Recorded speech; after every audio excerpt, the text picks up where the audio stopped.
হেই রামু, সারাক্ষণ গান গাইবি না।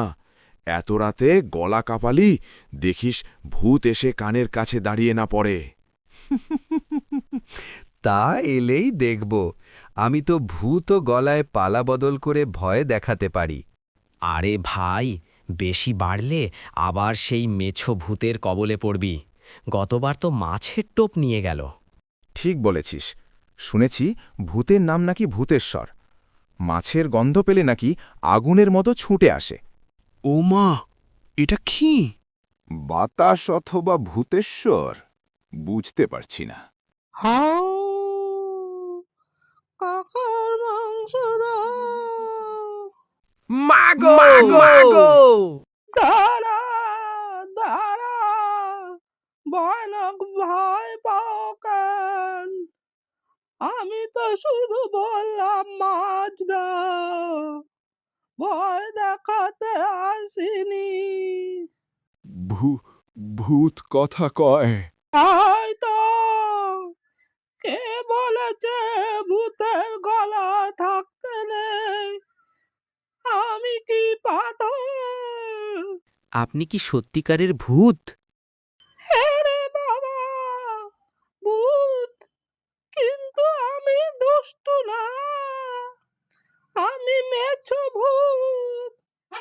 জীবনে অন্য কিছু খাই না, শুধু মাছ।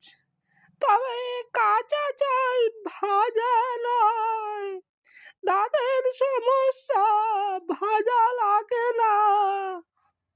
মানে আপনি আমাদের মাছ নেন? ম্যান, কি অদ্ভুত শব্দ! হ্যাঁ, নি। কারণ তোমরা কখনো আমাকে চিতাফোঁটা দাও না। আমি না খেলে বেঁচে থাকবো কিভাবে? সমাজ কি ভূত বান্ধব? কোনো বাধা নেই, কোনো রেশন নেই। দেখ, ভূতটা বোকাও মনে হয়, কিন্তু যদি রেগে যায়। আমাদের একটা কৌশল নিতে হবে।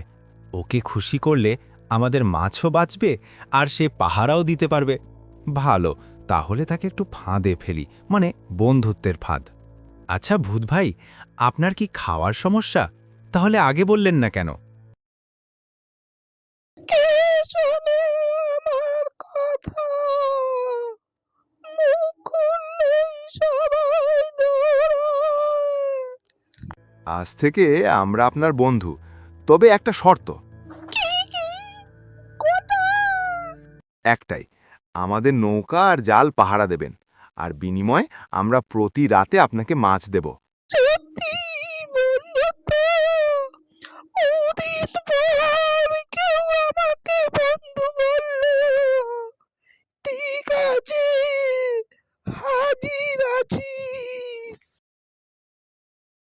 আজ খুব খিদা লেগেছে, একটাও মাছ দেখা যাচ্ছে না কেন? ভূতেশ্বর, তুমি কি আবার জাল কেটে খেতে যাচ্ছ? না, দেবী, এবার আর করব না। বন্ধুত্ব করেছি। আরে দেখ, আবার জাল কাটতে গেছে। তোকে বলেছিলাম ভূতের উপর ভরসা করা যায় না। থাম থাম, জাল কাটছিস কেন? না না, আমি শুধু দেখছিলাম মাছ ঢুকেছে নাকি।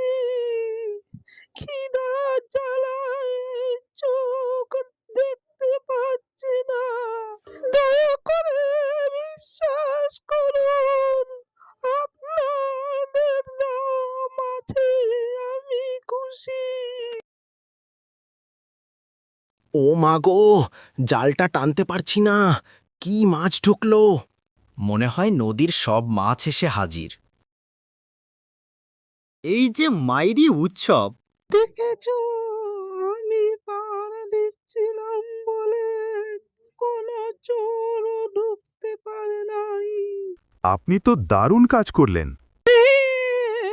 বন্ধুর কাছ আপনি আজ বেশি নেন। আপনি না থাকলে আমরা এত মাছ পেতাম না।